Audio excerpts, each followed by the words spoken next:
Satu suap, dua suap. Rasa manis legit dari tape singkong ini membawa Pak Budi ke kenangan masa kecilnya di desa. Beliau tersenyum, menikmati setiap potongnya sebagai camilan sore yang tak bersalah. Beliau tidak tahu, ini akan menjadi suapan tape terakhir yang ia nikmati dengan tenang. Malam harinya, lambungnya terasa seperti terbakar. Tape yang ia kira adalah sahabat nostalgia, ternyata berubah menjadi musuh yang menyiksa.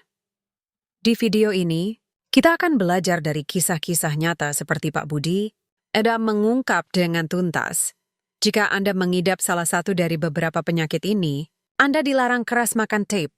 Karena bahayanya nyata. Sebelum kita mulai, apakah Bapak atau Ibu punya riwayat sakit maag atau masalah lambung? Jawab dengan jujur di kolom komentar, ya. Sebelum kita menjabarkan daftar penyakitnya secara klinis, mari kita tenggelam lebih dalam pada cerita-cerita yang seringkali terjadi di ruang keluarga kita, di meja makan kita, yang mungkin akan membuat Bapak dan Ibu berkata, "Ya Tuhan, ini persis seperti yang saya atau pasangan saya alami." Mari kita kembali pada kisah Pak Budi. Beliau adalah pensiunan yang sangat menjaga pola makannya. Setiap hari menunya adalah sayur bening, ikan kukus, dan nasi merah. Namun seperti kita semua, beliau memiliki titik lemah pada kenangan. Tape adalah mesin waktunya. Setiap kali memakannya, ia seolah kembali menjadi anak kecil yang berlari-lari di pematang sawah. Baginya, tape adalah simbol dari kealamian, kejujuran, dan kesederhanaan. Makanan yang dibuat dari singkong dan ragi, bagaimana mungkin bisa berbahaya? Malam itu, setelah serangan asam lambung yang hebat, Pak Budi tidak hanya merasakan sakit fisik, beliau juga merasakan sebuah kebingungan dan pengkhianatan. Makanan yang seharusnya menjadi sumber kebahagiaan dan kenangan justru menjadi sumber penderitaan. Beliau mulai bertanya-tanya, apakah tubuhku sudah menolak semua kenikmatan? Apakah menjadi tua berarti harus memusuhi semua makanan yang kusukai? Di tempat lain ada cerita Ibu Retno, seorang ibu berusia 60 tahun yang baru saja didiagnosis pradiabetes. Dokternya menyarankan untuk mengurangi nasi putih dan gula. Ibu Retno patuh. Saat ada acara arisan di lingkungannya, beliau dengan bangga menolak kue-kue manis dan minuman sirup. Sebagai gantinya, beliau mengambil beberapa potong tape ketan yang terlihat begitu alami. Ini kan dari ketan, difermentasi, pasti lebih sehat, pikirnya. Namun keesokan harinya, saat beliau iseng memeriksa gula darahnya, angka di alat tes itu melonjak tinggi, bahkan lebih tinggi daripada saat ia masih sering makan kue. Beliau panik dan merasa putus asa. Beliau merasa sudah berusaha, tapi tubuhnya seolah tidak mau diajak bekerja sama. Beliau merasa terjebak dalam sebuah labirin pantangan yang membingungkan. Kisah Pak Budi dan Ibu Retno adalah dua sisi dari mata uang yang sama. Keduanya adalah korban dari sebuah kesalahpahaman yang sangat umum. Anggapan bahwa makanan yang alami dan tradisional itu secara otomatis aman untuk semua orang. Dalam cendekiawan, mari kita gunakan sebuah analogi yang lebih dalam. Bayangkan tape adalah sebuah surat dari masa lalu. Bagi tubuh yang masih muda dan prima, surat ini adalah sebuah surat cinta. Isinya penuh dengan kenangan manis, energi yang melimpah dari gula, dan probiotik yang menyehatkan. Tubuh akan membacanya dengan gembira, mengambil semua kebaikannya, dan membuang sisanya tanpa masalah. Namun, bagi tubuh di usia senja yang sudah memiliki riwayat penyakit, seperti lambung yang sensitif, pankreas yang lelah, atau hati yang sudah bekerja keras selama puluhan tahun, surat yang sama bisa berubah menjadi sebuah surat peringatan atau bahkan surat tagihan. Bagi lambung Pak Budi, surat itu berisi tagihan atas semua makanan pedas dan asam di masa lalu, yang membuat dindingnya kini tipis dan mudah terluka. Bagi pankreas Ibu Retno, surat itu berisi peringatan bahwa kapasitasnya untuk mengolah gula sudah tidak sekuat dulu. Lagipun kebiasaan kita yang seringkali menyamaratakan semua makanan dan semua kondisi. Tubuh adalah sebuah kesalahan fundamental. Kita lupa bahwa tubuh kita adalah sebuah biografi yang hidup, yang setiap organnya memiliki ceritanya sendiri, lukanya sendiri, dan batas kemampuannya sendiri. Mendengarkan cerita dari tubuh kita adalah sebuah kebijaksanaan yang harus kita pelajari di usia senja. Kisah-kisah ini mengajarkan kita untuk tidak hanya bertanya, apakah makanan ini enak? Tapi juga bertanya, apakah tubuhku hari ini siap menerima makanan ini? Lalu, apa sebenarnya isi surat dari tape yang bisa membuatnya begitu berbeda dampaknya bagi setiap orang? Kisah mana yang lebih terasa dekat dengan pengalaman Bapak atau Ibu? Cerita lambung yang perih atau cerita gula darah yang tiba-tiba naik? Sebaliknya pengalaman Anda di kolom komentar. Untuk memahami mengapa TP bisa menjadi masalah, kita perlu menjadi seorang alkemis sejenak, membedah proses transformasi ajaib yang mengubah singkong atau ketan yang padat menjadi tape yang lembut dan berair.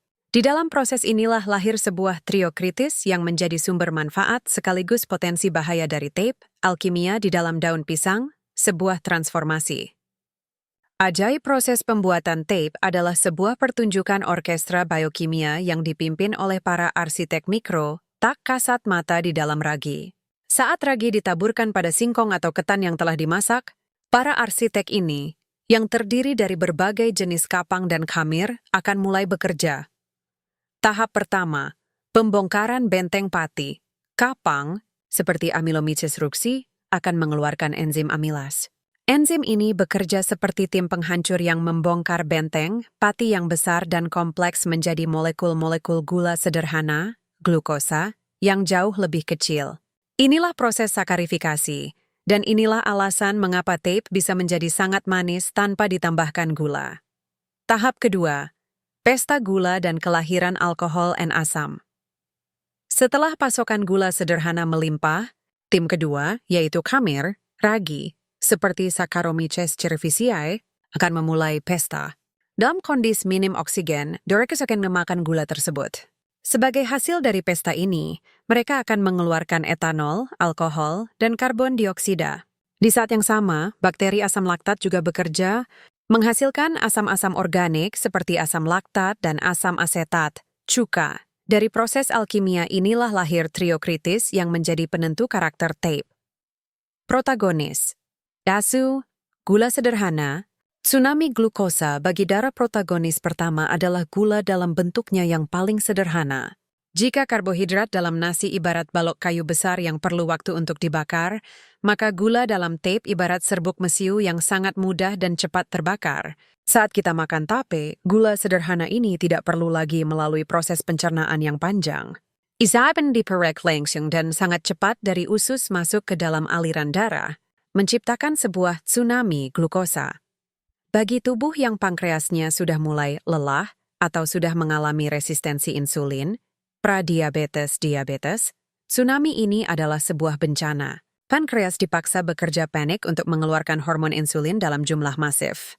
Jika ini terjadi berulang kali, ia akan mempercepat kebangkrutan pankreas dan memperparah kondisi diabetes. Protagonis karakter 2, alkohol alami.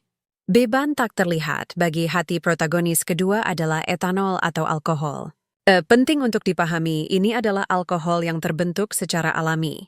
Kadar alkohol pada tape yang masih muda mungkin sangat rendah, di bawah 1%, namun pada tape yang sudah sangat matang, kadarnya bisa meningkat signifikan 5% atau lebih.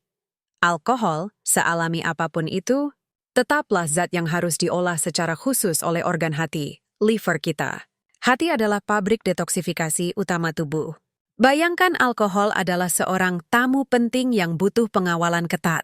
Setiap kali ia datang, hati harus mengerahkan sumber dayanya untuk mengawalnya, memetabolismenya, dan memastikan ia tidak membuat kekacauan. Bagi hati yang sehat, menerima 1-2 tamu sesekali mungkin tidak masalah.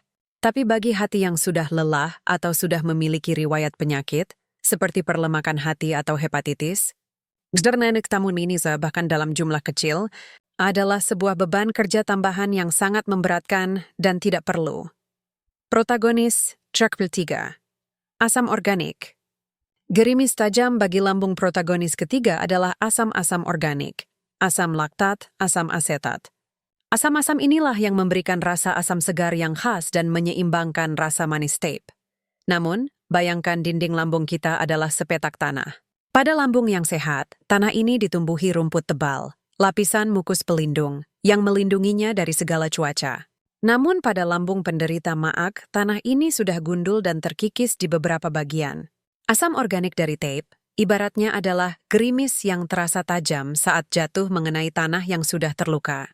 Ia mungkin tidak sederas asam lambung itu sendiri, tapi sudah cukup untuk menimbulkan rasa perih dan memicu ketidaknyamanan. Dengan memahami kehadiran trio kritis ini, banjir gula, beban alkohol, dan gerimis asam. Kita kini bisa mengidentifikasi dengan jelas siapa saja yang kondisi tubuhnya tidak lagi cocok untuk menerima surat peringatan dari tape. Dari ketiga isi surat tape ini, gula, alkohol atau asam, mana yang paling membuat Bapak dan Ibu khawatir jika dikaitkan dengan kondisi tubuh Anda saat ini? Tulis jawaban Anda. Setelah mengetahui proses kimia di baliknya, sekarang saatnya kita menjabarkan dengan jelas dan tegas siapa saja yang sebaiknya berpikir 2 kali, atau bahkan berpuasa total dari tape demi menjaga kesehatan. Solusi dalam konteks ini adalah pengetahuan untuk menghindar. Penderita diabetes mellitus, kencing manis. Mengapa dilarang mutlak? Ini adalah kelompok pertama dan yang paling tidak bisa ditawar. Bagi penderita diabetes, makan tape ibarat menuangkan bensin ke dalam api yang sudah sulit dipadamkan. Tsunami gula sederhana dari tape adalah bahan bakar instan bagi kadar gula darah yang sudah tinggi, membuatnya melonjak tak terkendali. Ini akan memaksa pankreas yang sudah lemah untuk bekerja super keras, dan dalam jangka panjang akan mempercepat kerusakan sel-sel pankreas serta komplikasi diabetes lainnya pada mata, ginjal, dan saraf. Peringatan tambahan, jangan terkecoh dengan label alami. Gula alami dari tape sama berbahayanya dengan gula pasir bagi penderita diabetes. Tidak ada porsi aman yang bisa direkomendasikan. Pilihan paling bijaksana adalah menghindarinya sama sekali. 2. Pengidap penyakit hati, liver. Mengapa dilarang tegas? Had it said that to remember metabolism beralkohol. Bagi seseorang yang sudah memiliki masalah pada hatinya, seperti perlemakan hati, hepatitis kronis atau sirosis, mengonsumsi tape, terutama yang sudah matang, sama seperti memberikan tugas tambahan yang tidak perlu kepada pekerja yang sudah sakit. Beban ini akan semakin memperberat kerja hati dan berpotensi mempercepat laju kerusakan organ tersebut. Bagi penderita perlemakan hati, kandungan gula sederhana pada tape juga akan berkontribusi pada penumpukan lemak di hati.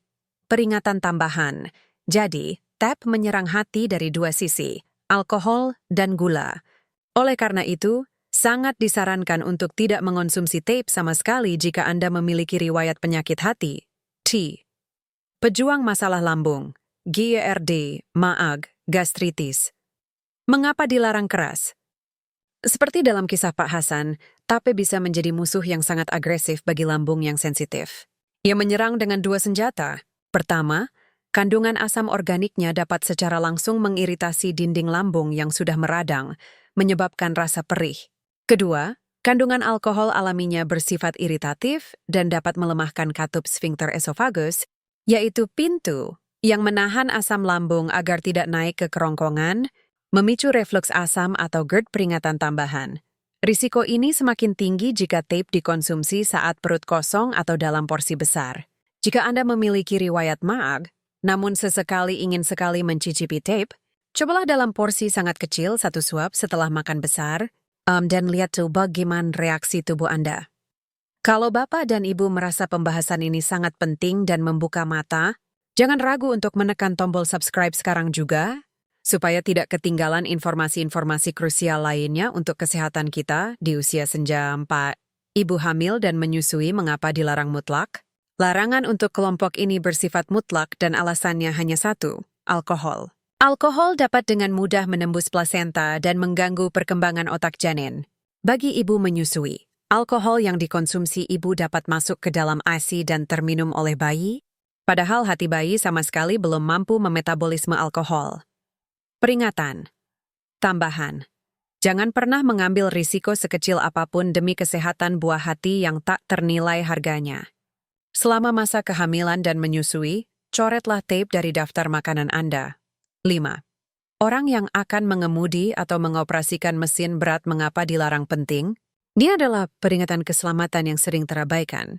Jika Anda mengonsumsi tape yang sudah sangat matang dalam jumlah yang cukup banyak, kandungan alkoholnya berpotensi memengaruhi fungsi kognitif Anda. Ia bisa menurunkan tingkat kewaspadaan, memperlambat waktu reaksi, dan menyebabkan sedikit rasa kantuk.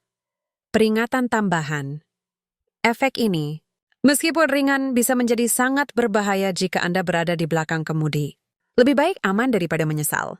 Jika Anda akan melakukan perjalanan jauh, pilihlah camilan lain yang lebih aman. Apakah ada anggota keluarga Bapak atau Ibu yang termasuk dalam salah satu daftar ini?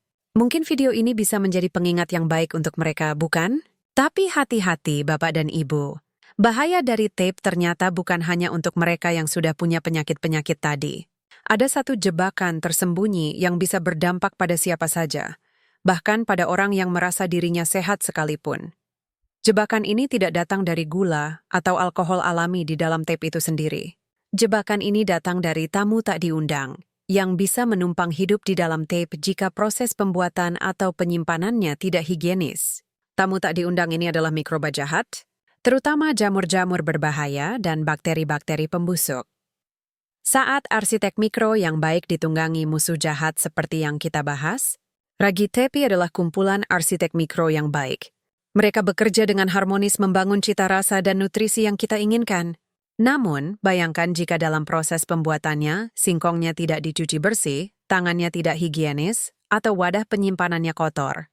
Maka, selain arsitek yang baik, akan ikut masuk juga para preman atau perusak, yaitu bakteri patogen atau spora jamur berbahaya dari lingkungan.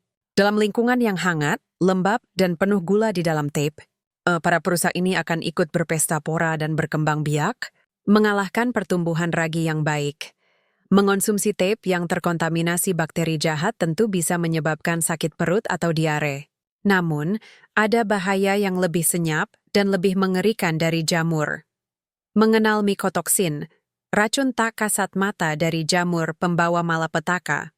Beberapa jenis jamur atau kapang tertentu, jika tumbuh pada makanan, dapat menghasilkan sebuah zat racun yang sangat berbahaya bernama mikotoksin. Salah satu jenis mikotoksin yang paling terkenal adalah aflatoksin, yang biasanya dihasilkan oleh jamur Aspergillus flavus. Jamur ini sangat suka tumbuh pada bahan pangan seperti kacang-kacangan, biji-bijian, dan juga umbi-umbian seperti singkong jika disimpan di tempat yang lembab. Aflatoksin adalah racun yang licik. Ia tidak bisa dilihat, tidak berbau, dan tidak hilang meskipun dipanaskan. Jika terbakar, ia akan langsung menyerang organ hati kita. Paparan aflatoksin dalam dosis kecil namun terus-menerus adalah zat karsinogenik yang sangat kuat, yang berarti ia dapat memicu kanker, terutama kanker hati. Ini adalah sebuah kejutan yang sangat serius. Niat kita ingin mendapatkan manfaat probiotik dari tape, tapi jika kita salah memilih tape yang sudah terkontaminasi, kita justru memasukkan racun pemicu kanker ke dalam tubuh.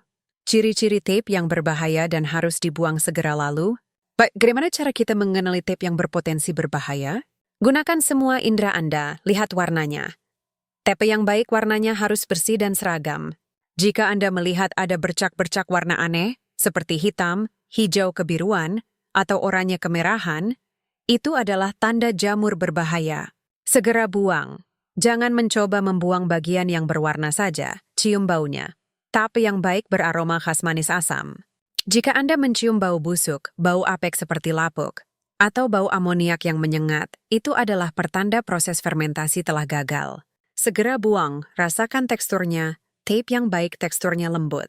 Jika teksturnya sudah berlendir secara tidak wajar, itu juga merupakan tanda kontaminasi bakteri. Lalu, bagaimana cara kita memilih tape yang berkualitas baik di pasar? Dan bagaimana cara menyimpannya di rumah agar tidak cepat rusak dan terkontaminasi jamur berbahaya? Panduan lengkap memilih dan menyimpan tape yang aman bebas dari racun jamur ini akan saya bagikan secara tuntas di video selanjutnya. Jadi pastikan Anda sudah subscribe. Seberapa sering Bapak dan Ibu memeriksa ciri-ciri tape seperti ini sebelum membeli? Apakah informasi tentang aflatoksin ini baru bagi Anda? Jujur di komentar ya, jadi Bapak dan Ibu. Tape singkong atau tape ketan adalah cerminan dari alam itu sendiri. Ia bisa menjadi sumber kehidupan dan kenikmatan, namun juga menuntut rasa hormat dan pemahaman dari kita. Ia bukanlah makanan yang baik atau buruk secara mutlak. Ia menjadi baik bagi tubuh yang tepat dalam porsi yang tepat dan dengan proses pembuatan yang benar, dan ia bisa menjadi buruk bagi tubuh yang tidak lagi mampu menoleransi karakternya yang kuat. Seringkali digunakan sebuah analogi yang indah. Tape adalah warisan kuliner yang lezat, sebuah sajak manis asam dari masa lalu. Tugas kita adalah membacanya dengan bijaksana, tahu kapan harus menikmati setiap baitnya, dan tahu kapan kita harus menutup buku tersebut jika isinya sudah tidak lagi sesuai dengan kondisi kita. Kalau narasi dalam video ini dirasa bermanfaat bagi Anda, saya titip satu hal saja. Bantu bagikan ke teman dan keluarga. Mari kita lestarikan warisan kuliner kita ini dengan cara yang cerdas, sehat, dan aman. Dan sebagai penutup, saya ingin bertanya setelah semua pembahasan ini, apa satu hal yang akan Anda lakukan secara berbeda saat bertemu dengan tape di kemudian hari? Bagikan feedback Anda di kolom komentar. Terima kasih telah menyimak sampai akhir.